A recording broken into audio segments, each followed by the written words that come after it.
displaying the glory of God's creation by exploring America one park at a time.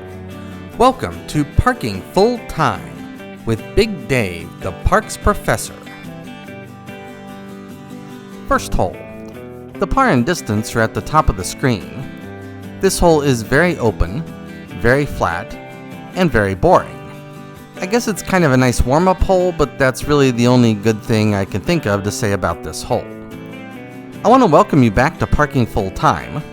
I am Big Dave, the parks professor. We are at Hagood Mill Historic Site. We are in upstate South Carolina, a few miles north of Pickens, South Carolina. There is the first basket.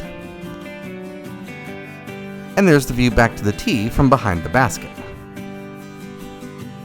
The second hole has a stand of large trees directly between the tee and the basket.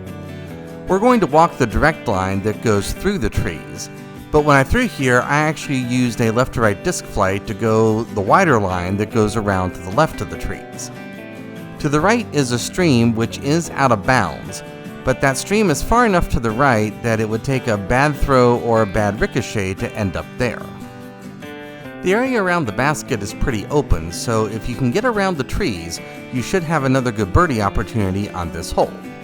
There's the view back to the tee.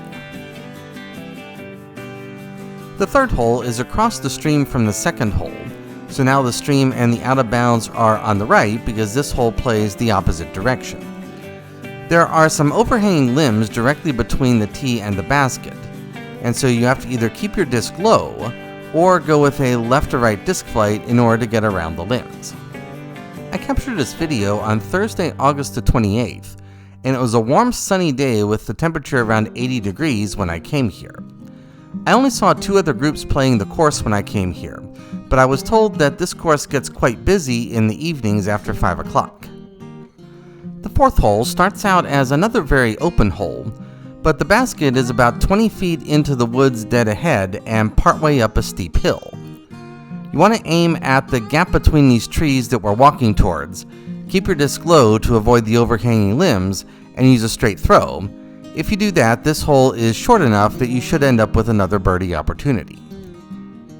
There's the view back downhill to the tee. Hole number 5 is the tightest hole we've seen so far, but it's not super tight. It plays across this rough little swale, and at only 255 feet, a good straight throw should set up another birdie opportunity. One of the weaknesses of this course is that many of the holes are fairly short and fairly mundane, like the holes that we've seen so far. There are a few more interesting holes coming up, but 14 of the 18 holes on this course measure less than 300 feet, and therefore a lot of the holes are very similar to the holes that we've seen so far. There's the fifth basket, and there's the view back to the tee from behind the basket. Now we head into the woods where we're going to stay for the next 10 holes. The sixth hole is another short hole. It plays up and over a low ridge. It's heavily wooded, but the fairway is reasonably wide for this kind of hole, and therefore a birdie is a very reasonable possibility here. This course was recently expanded from 9 to 18 holes, and so far every hole that we've played has been part of the original 9. In general, the original 9 holes are shorter and more open than the new holes. The seventh hole is the first of the new holes, and it's also the longest hole on this course. It plays down and up across a broad ravine. There's a steep area right in front of the tee, so we just jump down that steep area, and now we're going to walk the rest of the hole. There's a creek down at the bottom of the ravine, but more importantly, this hole is also a dogleg right. The dogleg is about 200 feet from the tee, and so you have to decide off of the tee how much of that dogleg you want to try to bite off. Even if you don't bite off too much of the dogleg, you can still get your second throw up close to the basket and therefore get a birdie opportunity because of the shortness of this par 4. The fairway is tight but not super tight, and therefore you have a little room for error and a little room to maneuver your disc. I really like the strategy required on this hole, and this is one of my favorite holes on this course.